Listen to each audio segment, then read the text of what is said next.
અમારો અમોદરાના ગામડાનો એક લુહાર સંત મૂળદાસ જ્ઞાતિએ લુહાર હતો, પણ દેવજ્ઞ અને વેદજ્ઞ હતા.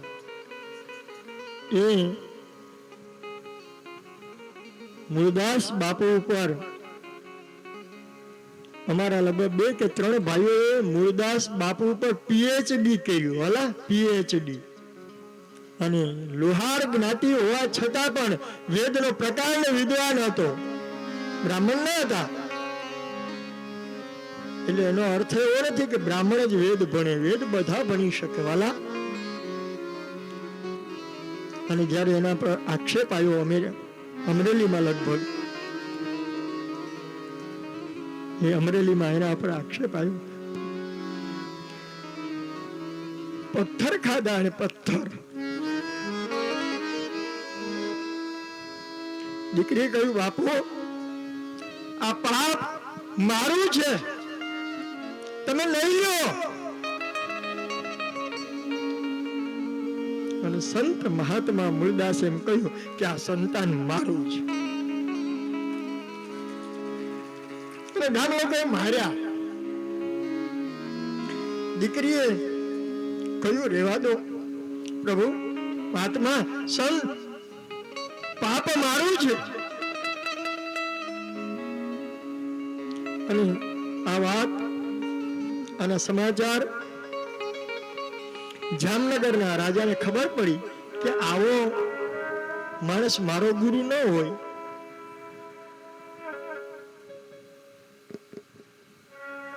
બરાબર જામનગરના જામ સાહેબ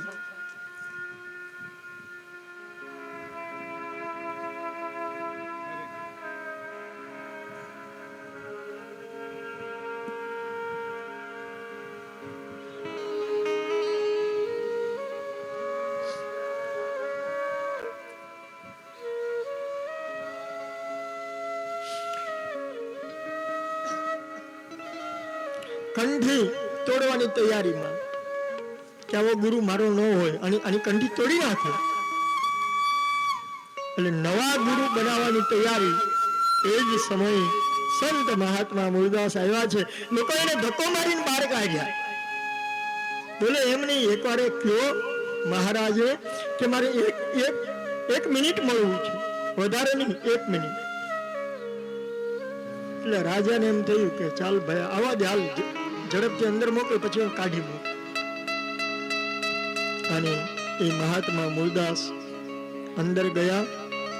બીજા ગુરુ ધારણ કરવાની તૈયારી હતી. એ જ સમયે મહાત્મા મૂળદાસ બોલ્યા, જોડીમાંથી એક મીંદડીનું બચ્ચું મરેલું કાઢ્યું, મૂક્યું.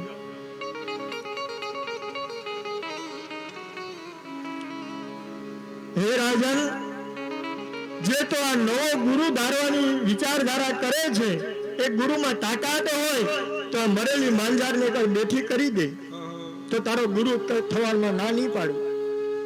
આવા સમર્થ લોકો છે ને સાહેબ, એ સમર્થને ગોતે અને સમર્થની સરાહના કરે, દૃષ્ટની નહીં. મહાત્માને ખબર હતી કે મારો રાજા સજ્જન છે, પણ દુષ્ટ લોકો એને ભોળવે છે. પરીક્ષા કરવાની ઈચ્છા નથી.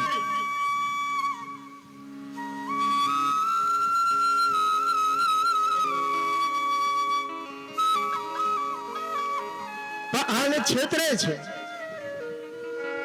પછી તો પેલા જે ગુરુ બનવા આવ્યા હતા ને, એના હાથમાં પાણી લઈને 2 વખત આમ છાંટ્યું. મીંદડી હલી નહીં, મરેલી મીંદડી સાહેબ.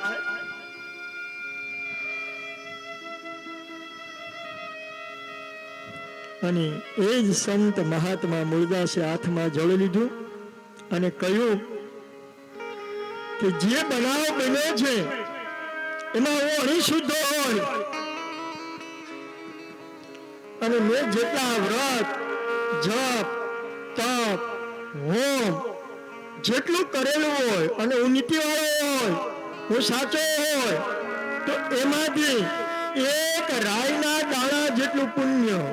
તમે બધા જોયો ને રાઈનો દાણો, બધું પુણ્ય નહીં, રાયના દાણા જેટલું પુણ્ય. હું આ બિલાડીને આપું છું, આમ કરીને પાણી છાંટ્યું અને મીંડળી દોડીને ભાગી.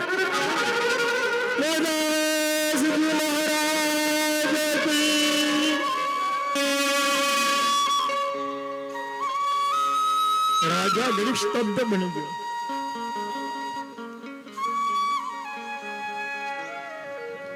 બોલે પ્રભુ, બોલે હા,